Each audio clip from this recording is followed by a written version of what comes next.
May 4th to 7th, 1945. Tangermunde Bridge, Elbe River. The bridge shouldn't have held. Wehrmacht engineers had demolished it on April 12th. Explosive charges severing support cables, collapsing the central span into the Elbe's muddy current. What remained was a skeletal framework of twisted girders and buckled concrete slabs, jutting at angles no architect had intended.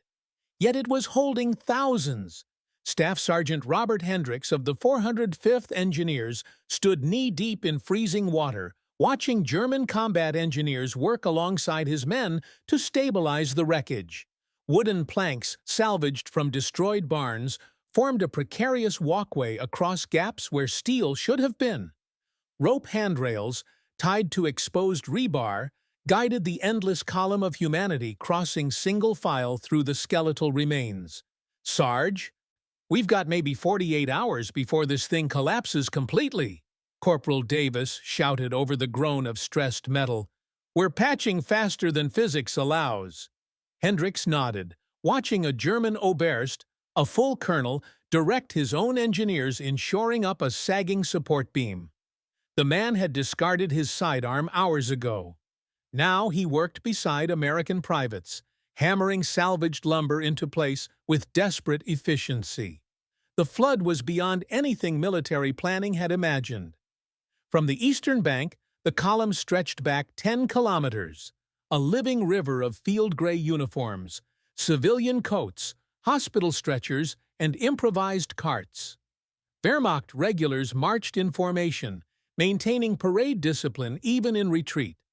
Volkssturm teenagers stumbled forward in oversized helmets.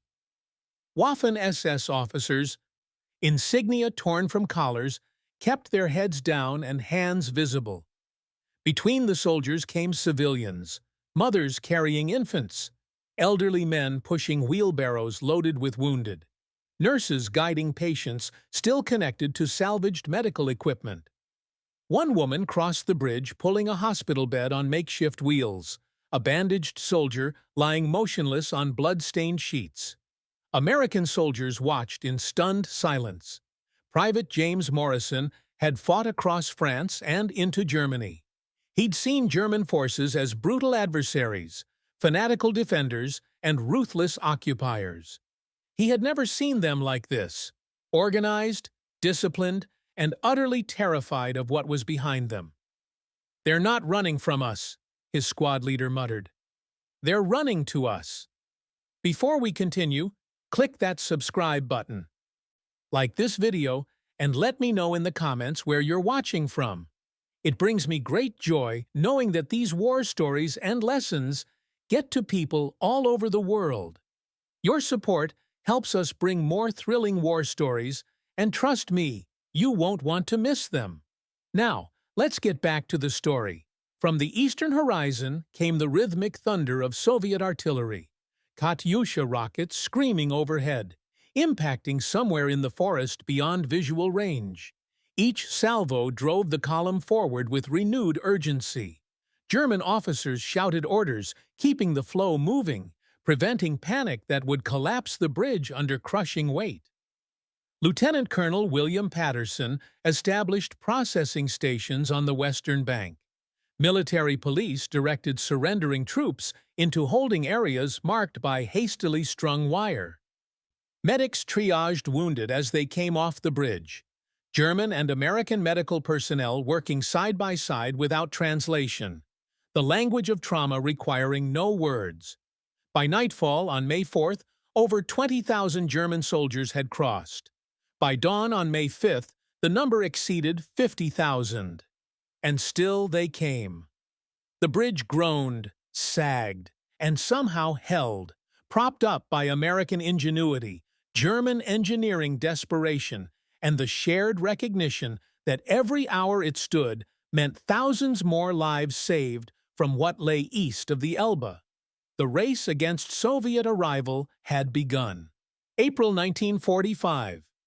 Wehrmacht Intelligence Headquarters, fragmentary intercepts. The decoded Soviet field communications contained no ambiguity. German signals intelligence officers had been monitoring Red Army radio traffic since the Vistula offensive in January. What they intercepted in late April removed any illusions about Soviet intentions for captured Wehrmacht personnel. NKVD directives to field commanders specified prisoner classifications: officers for immediate interrogation, SS personnel for summary execution, regular troops for forced labor transport to the Urals. Projected mortality rates for the first year of captivity ranged from 50% to 70%, depending on classification. One intercepted order from Marshal Konev's headquarters was particularly explicit: prisoner rations secondary to operational supply requirements. Labor capacity is the determining factor for continued sustenance. Wehrmacht officers who saw these intercepts understood the translation. Captured German soldiers would be worked until they died. The statistical reality was even more catastrophic than intelligence estimates suggested. Of the approximately 3.15 million German soldiers who would eventually enter Soviet captivity, over 1.1 million would never return home, dying from starvation, disease, exposure, and deliberate brutality in labor camps stretching from Poland to Siberia. The contrast with American captivity was stark and quantifiable. German forces captured by Western allies experienced a 96.4% survival rate. Soviet captivity would claim 1 in 3 prisoners, and for certain classifications, particularly SS personnel and officers, the rate approached total annihilation. Every German soldier approaching the Elbe understood this arithmetic of survival. Behind the Wehrmacht's retreat came a human catastrophe of unprecedented scale. 8 million German civilians were fleeing westward from territories the Red Army was reclaiming. East Prussia, Silesia, Pomerania, regions that had been German for centuries, were emptying in a mass exodus driven by documented Soviet atrocities. Reports from overrun territories painted a horrifying picture. In Nemmersdorf, East Prussia, Soviet troops had massacred civilians and nailed women to barn doors. In Königsberg, systematic rape had become a weapon of revenge for German crimes in Russia. The pattern was consistent across the Eastern Front. The Red Army was not coming as liberators, but as retribution incarnate. Refugee columns stretched for hundreds of kilometers, horse-drawn carts, commandeered vehicles, and millions on foot carrying whatever possessions they could manage. Luftwaffe reconnaissance flights in early April had photographed the exodus, continuous human rivers flowing westward, visible from 10,000 feet. The Soviet advance consumed these columns like a closing fist. The mathematical reality was inescapable. By late April, Soviet forces fielded 20 divisions for every German division still combat effective. Zhukov's First Belarusian Front alone deployed over 2.5 million troops against Germany's collapsing eastern defenses. Konev's First Ukrainian Front added another 1.5 million. Soviet mechanized spearheads advanced 30 to 50 kilometers daily. Supported by absolute air superiority and artillery concentrations that turned defensive positions into moonscapes within hours. German forces, stripped of fuel, ammunition, and hope, could offer only temporary resistance before being overrun or encircled. The timetable was closing with mechanical precision. Soviet commanders had explicit orders to reach the Elbe by May 8th, the projected date of Germany's final surrender. Any German forces remaining east of that river would enter Soviet custody by default under Yalta Occupation Zone agreements. For German troops, the calculation was brutally simple: surrender west or die east. Survival wasn't about ideology anymore. It wasn't about defending the Reich or obeying orders. It was about reaching American lines before geography became destiny, before the Elbe River transformed from a military boundary into a line dividing the living from the dead. Every kilometer westward increased survival probability. Every hour delayed reduced it. The race had become existential. April 20th, 1945. Führerbunker Berlin. Adolf Hitler's final strategic directive arrived at General Walter Wenck's headquarters via encrypted teletype. The order was unambiguous. The 12th Army would immediately cease westward movement and attack eastward toward Berlin to break the Soviet encirclement of the capital. It was a suicide mission disguised as military strategy. Wenck read the order twice, then summoned his senior commanders to his headquarters near Belzig, southwest of Berlin. Outside, his army, Germany's last substantial reserve formation, numbered approximately 200,000 troops. They possessed functional armor, adequate ammunition, and crucially, positioned themselves between the advancing Red Army and the Elbe River. Hitler's order would waste them in a futile assault that would save nothing and doom hundreds of thousands of civilians and soldiers trapped between Soviet forces and the river. Wenck made his decision within hours. April 21, 1945. 12th Army Headquarters, Belzig. Gentlemen, Wenck addressed his assembled commanders. The Führer has ordered us to attack toward Berlin. We will not be following that order. The room fell silent. Disobeying a direct command from Hitler, even with the Reich collapsing, meant execution if discovered. Several officers exchanged glances. Others stared at their commanding general with a mixture of shock and relief. Wenck continued, his voice steady. The war is lost. Berlin will fall regardless of our actions. But between here and the Elbe are hundreds of thousands of our soldiers and civilians, men, women, and children who will die if we abandon them to Soviet encirclement.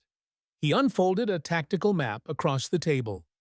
Our objective is no longer victory. It is survival. We will create and hold open a humanitarian corridor from the Elbe westward, allowing maximum personnel to reach American lines before the Soviets close the pocket. Colonel Günther Reichhelm, Wenck's intelligence officer, provided the grim mathematics. An estimated 300,000 Wehrmacht personnel and 500,000 civilians were trapped east of the Elbe in the 12th Army's operational sector. Without intervention, Soviet mechanized forces would overrun them within 72 hours. Wenck's plan was audacious in its simplicity. Fight eastward just enough to hold the Soviets back, while simultaneously fighting westward to suppress SS blocking detachments preventing retreat. April 22 to May 7, 1945. The corridor. The 12th Army didn't retreat. It conducted a fighting withdrawal on two fronts simultaneously. Eastern elements engaged Soviet advance units in brutal delaying actions, trading ground for time. Wenck rotated divisions through defensive positions every 12 hours, preventing exhaustion while maintaining pressure. His forces utilized every natural obstacle, rivers, forests, prepared demolitions to slow Soviet armor. Western elements of the 12th Army faced an enemy wearing German uniforms, SS blocking detachments under orders to prevent desertion to American lines. Wenck's troops engaged these fanatics with cold efficiency, clearing roadblocks and eliminating execution squads that had been shooting retreating soldiers. Between these two fighting fronts, Wenck created a corridor of survival. Refugee columns poured through, entire divisions marching in formation, hospitals evacuating on commandeered trucks, civilians streaming westward with whatever they could carry. Wenck's military police directed traffic. His engineers built temporary bridges over streams. His logistics units distributed remaining fuel to prioritize civilian vehicles carrying wounded and children. The cost was catastrophic. The 12th Army suffered over 40,000 casualties, holding the corridor open for 2 weeks. Entire battalions fought to annihilation, covering retreats they would not survive to join. But by May 7th, when Germany's unconditional surrender took effect, Wenck's defiance had enabled approximately 250,000 soldiers and civilians to reach American lines, people who would have died in Soviet captivity or been slaughtered during the final collapse.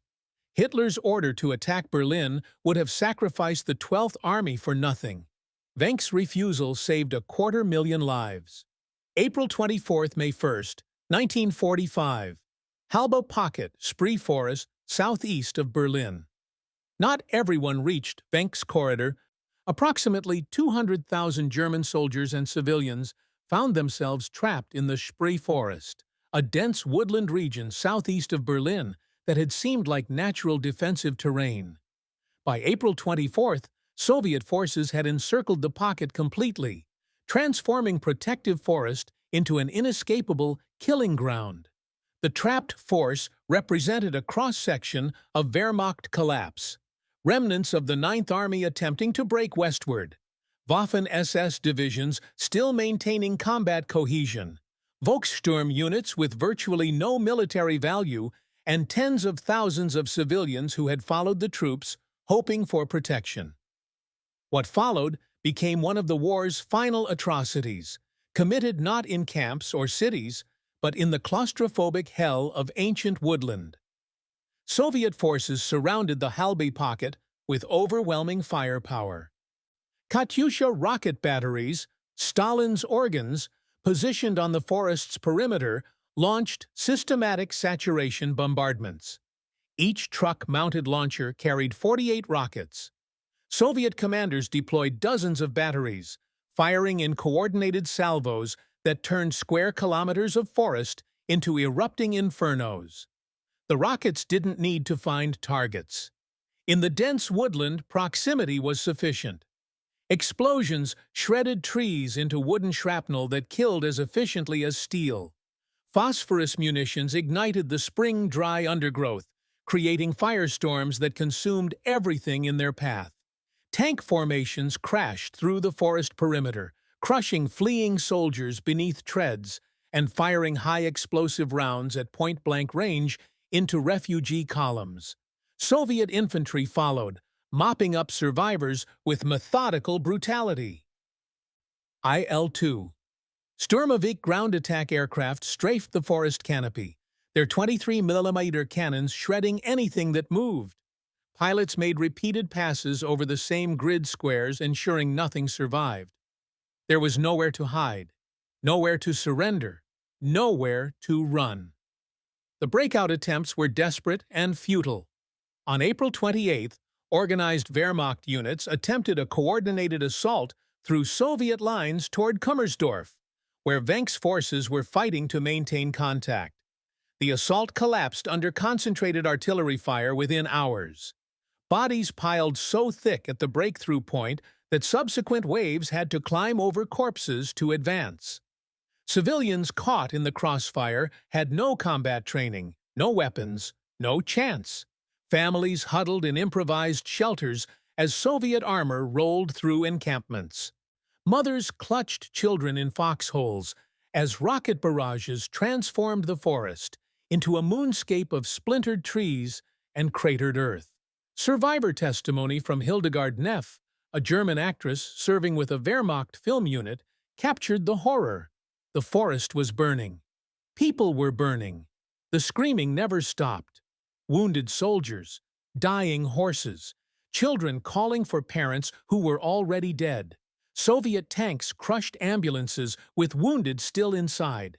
Wehrmacht Lieutenant Erich Detlefsen recorded in his diary, "We are not fighting anymore. We are being hunted. The forest has become a slaughterhouse, and we are the livestock." By May 1st, organized resistance in the Halbe Pocket had ceased. Soviet forces estimated they had destroyed or captured the equivalent of 15 German divisions. Official records listed 60,000 German prisoners taken. Burial details counted approximately 30,000 bodies. But 200,000 had entered the pocket. Only 40,000 reached American lines. The mathematics left 100,000 unaccounted for, killed in the forest, executed after capture, buried in mass graves that remain unmarked, or simply vanished into the chaos of Germany's final collapse. The Spree forest had consumed them whole. For those who reached the Elbe, Halbe stood as proof that survival meant reaching American lines before the Soviets arrived, because capture by the Red Army no longer guaranteed even the mercy of a quick death. May 2, 1945. 102nd Infantry Division Headquarters, Western Elbe Bank. Major James Morrison watched his administrative system collapse in real time. On April 20th, his division was processing approximately 3,000 German prisoners daily, a manageable flow requiring standard documentation, medical screening, and camp assignment. Geneva Convention protocols were followed meticulously. 12-page intake forms per prisoner, complete with fingerprints, photographs, and service record verification. By May 2nd, over 20,000 German soldiers were crossing into American custody every 24 hours. The paperwork system designed for orderly surrender couldn't handle the human flood pouring across the Elbe. Morrison made a decision that would have horrified peacetime bureaucrats but saved thousands of lives. He abandoned formal documentation entirely. "Stop the forms," he ordered his administrative staff. "Names and unit designations only. Get them fed, deloused, and into holding areas. We'll sort the details later." Later would come months afterward, when the crisis had passed and clerks could reconstruct prisoner records from surviving German military documents. For now, keeping desperate men alive took precedence over administrative perfection. The medical crisis was even more acute.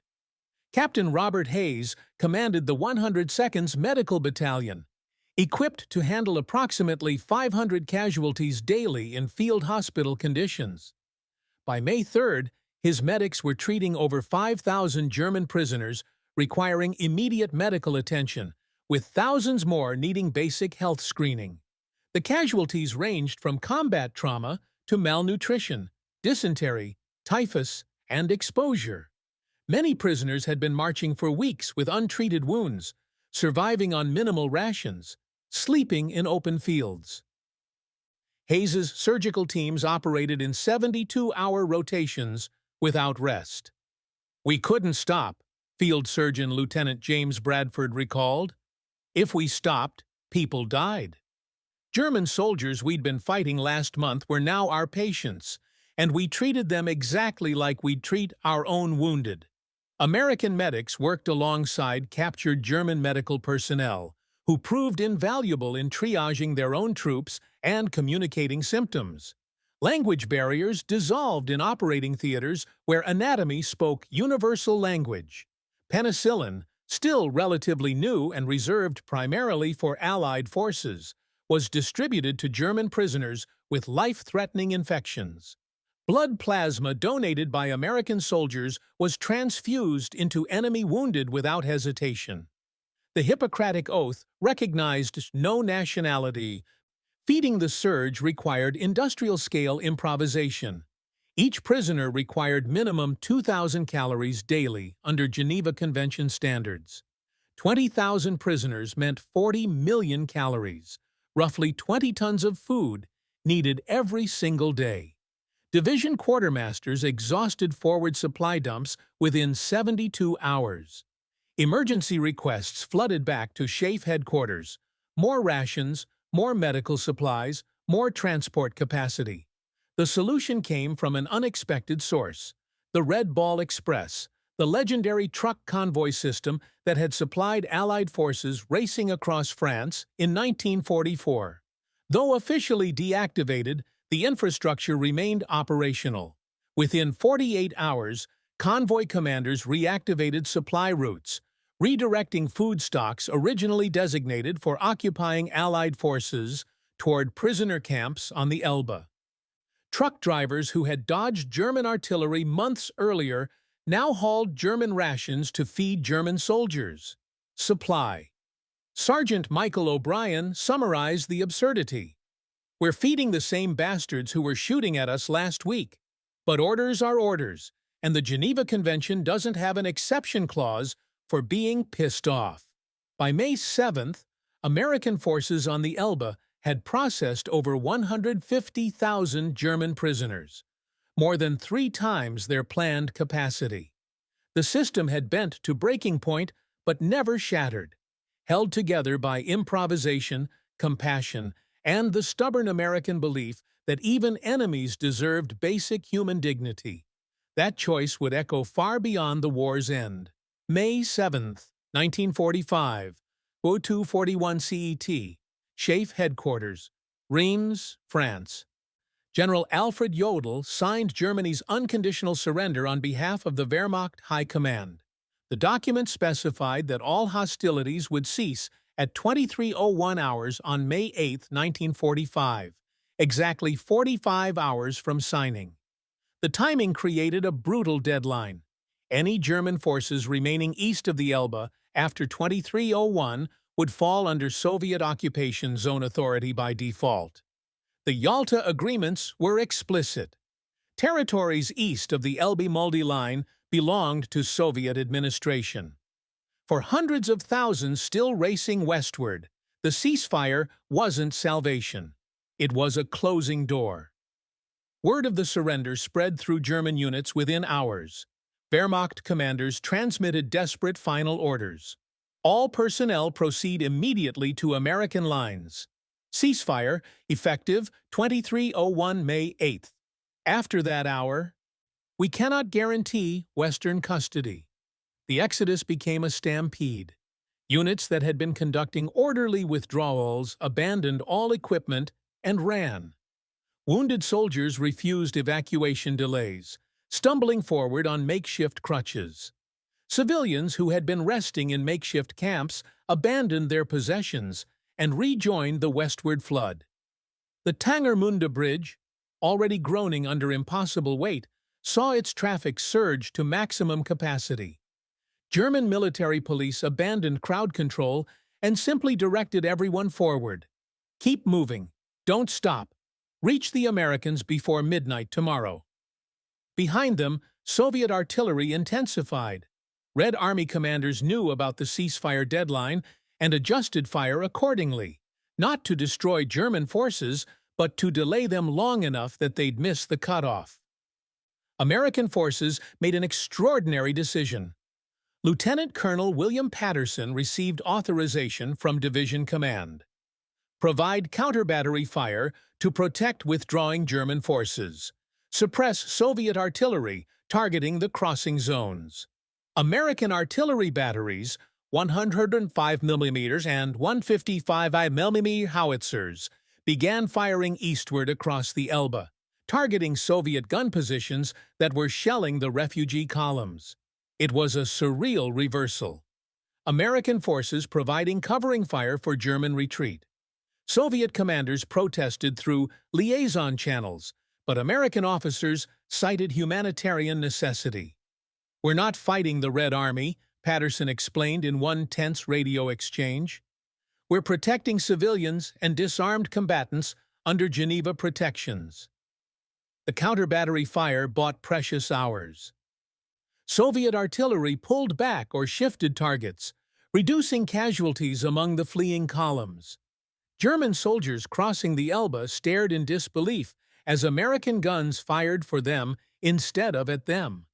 The final 45 hours became a crucible of exhaustion. German units marched without sleep, officers pushing their men forward with mixture of encouragement and desperate urgency. Men collapsed from exhaustion and were carried by comrades. Civilians shared the last food among children. Medics treated frostbite, dysentery, and cardiac collapse on the march. American processing stations operated continuously, guards working in shifts to keep the flow moving. The paperwork was abandoned entirely. Soldiers were simply directed westward into expanding holding areas where they collapsed in exhausted heaps. By dawn on May 8th, the bridge approaches were clogged for kilometers.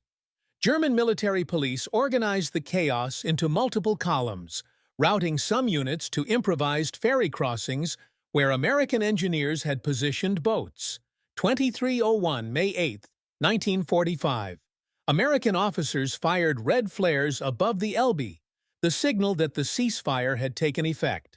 German soldiers still on the eastern bank stared across the water in despair, knowing they had missed the deadline by minutes or hours. In 45 hours, approximately 180,000 German soldiers and civilians had crossed into American custody. Behind them, Soviet forces assumed control of the eastern bank. The Elbe River, once just a geographic feature, had become a boundary between survival and an uncertain fate.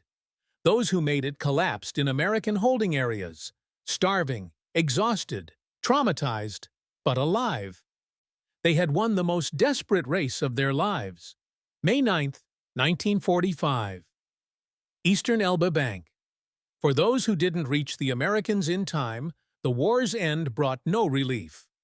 Approximately 400,000 German soldiers remained east of the Elbe when the ceasefire took effect, trapped by exhaustion, Soviet advance, or simply the cruel arithmetic of time and distance. They surrendered to Red Army units that had no interest in Geneva Convention niceties. What followed was systematic retribution disguised as prisoner administration. Soviet captivity operated on fundamentally different principles than Western custody. NKVD directives classified prisoners by perceived guilt.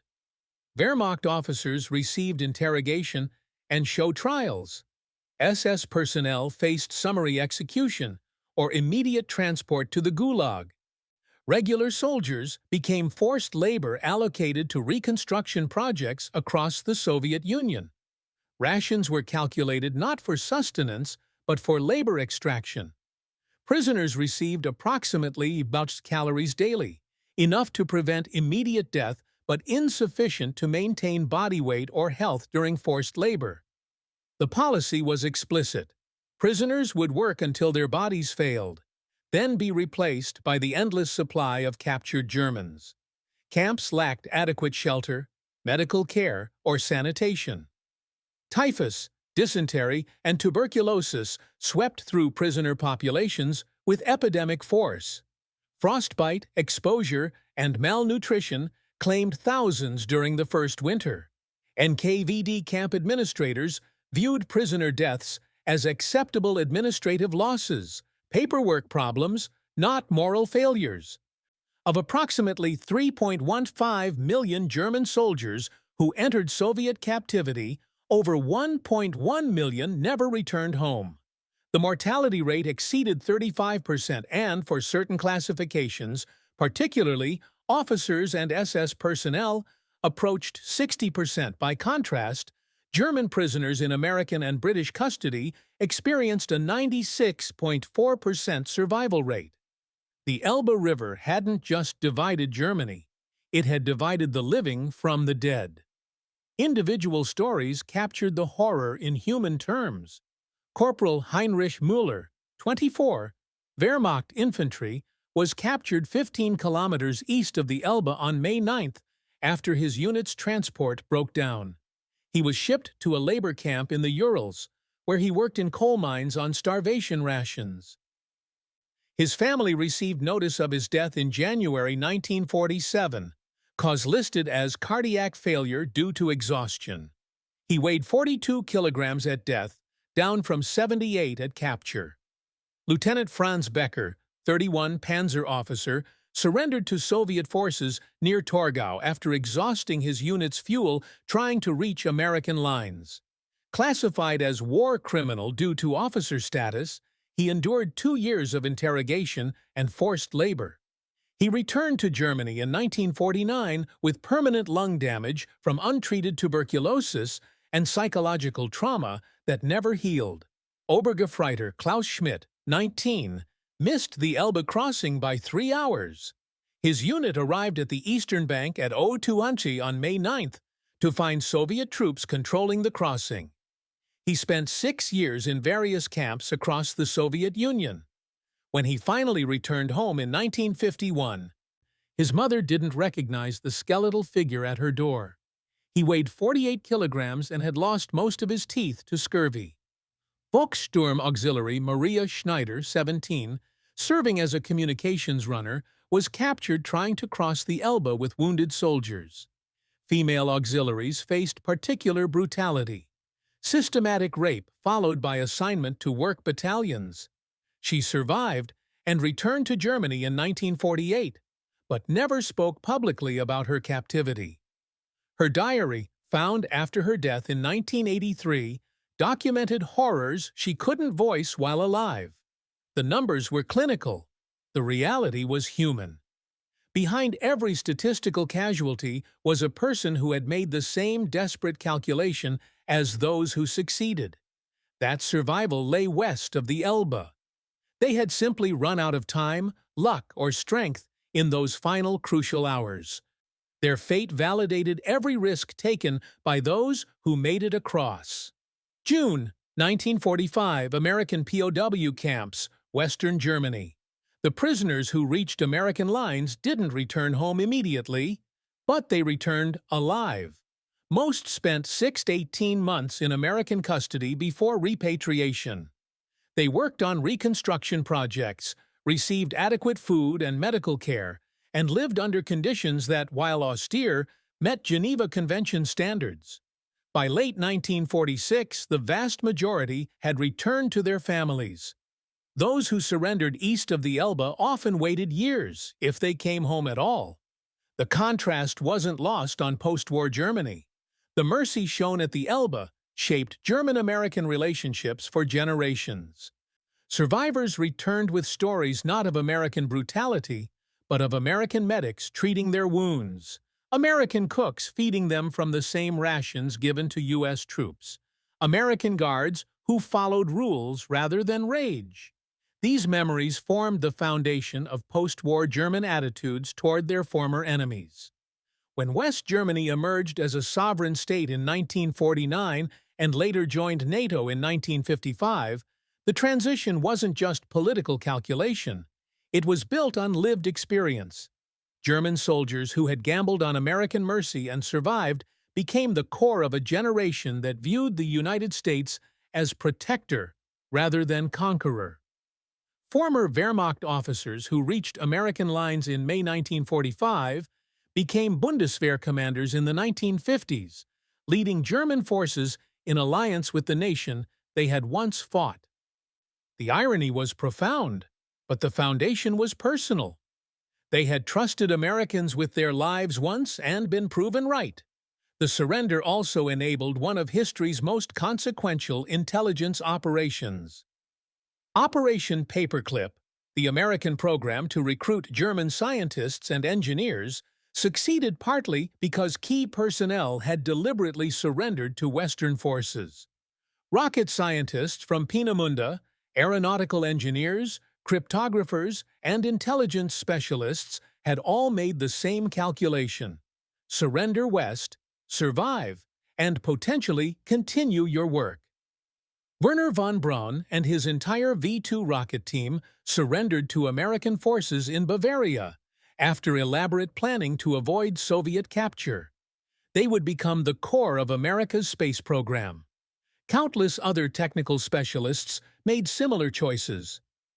Their knowledge preserved because they reached American custody rather than disappearing into Soviet camps.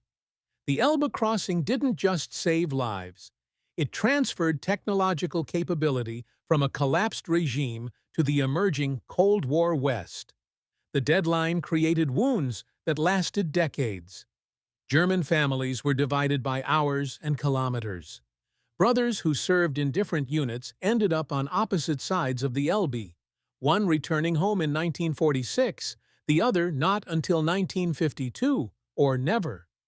Parents waited years not knowing whether their sons had reached the Americans or been captured by Soviets. The division became literal in 1949, when Germany split into East and West. Families separated by the May 8th deadline found themselves on opposite sides of the Iron Curtain. Some wouldn't reunite until the Berlin Wall fell in 1989, 44 years after a bridge crossing determined their fates.